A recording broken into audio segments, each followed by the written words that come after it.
Hello everyone, in this video we're going to explore the new image of IT world in the light of new trends that are shaping the directions of the IT world. Furthermore, we'll discuss the impact of these trends on related factors such as people, processes, technology, and business. First, let's dive in and explain the meaning behind IT. IT stands for Information Technology, which means the use of hardware, software, services, and supporting infrastructure to manage and deliver information using voice, data, and video. IT is becoming dominated more and more by business objectives and plans because it was found and developed over decades to help business do better using computers and networks to achieve business goals such as efficiency, resources utilization, making profit, reducing expenses, and expanding market share. If we look at few elements of the IT world, such as devices, users, and applications developed since the first decade of IT in mid-1940s, we can clearly notice that users' community has grown from thousands to billions of users all over the world. Similarly, software applications have grown to reach millions of software applications covering billions of devices, from desktop computers, notebooks, wearable devices, to swallowable chips and insulin pumps embedded in some patients' bodies. Also, personalization and customization related to IT are becoming major trends in applications and smart devices that can monitor and track individuals' actions during day-to-day life.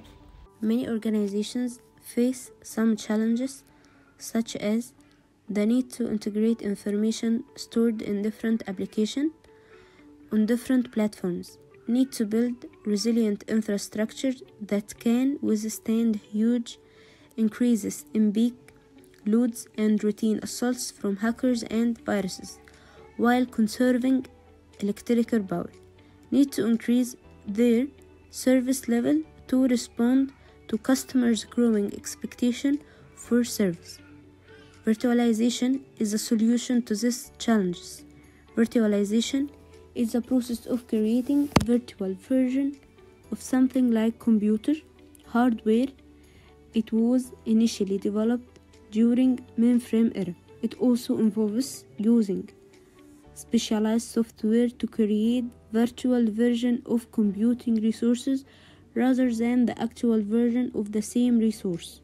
With the help of virtualization, multiple operating systems and applications can run on the same machine, and it's the same hardware at the same time, increasing the utilization and the flexibility of hardware. In other words, one of the main cost-effective hardware reducing and energy saving techniques used by cloud providers is virtualization.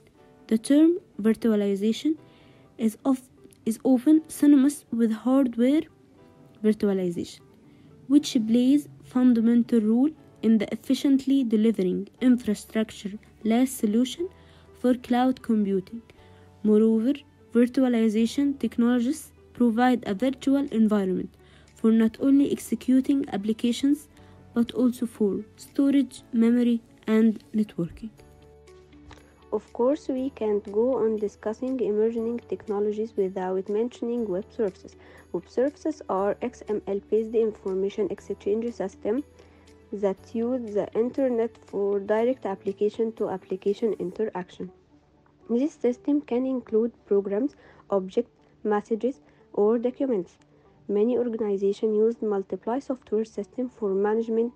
Different software systems often need to exchange data with each other, and the web service is the key to this exchange.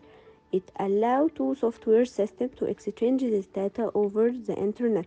The software system that requests data is called a service requester, whereas the software system that would process the request and provide the data is called a service provider. A directory called UDDI, which stands for Universal Description, Discovering, and Integration, defines which software system should be contacted for which type of data. So, when a software system needs one particular report, it would go to UDDI and find out which other system it can contact for receiving the data. Once the software system finds out which other system it should contact, it would then contact that system using a special protocol called SOAP, which stands for Simple Object Access Protocol.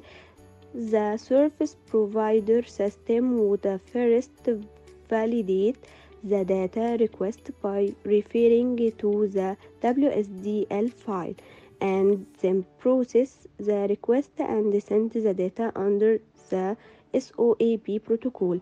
To summarize, the term web service describes a standardized way of integrating web-based application using the XML, SOAP, WSDL, and UDDI open standard over an internet protocol backbone.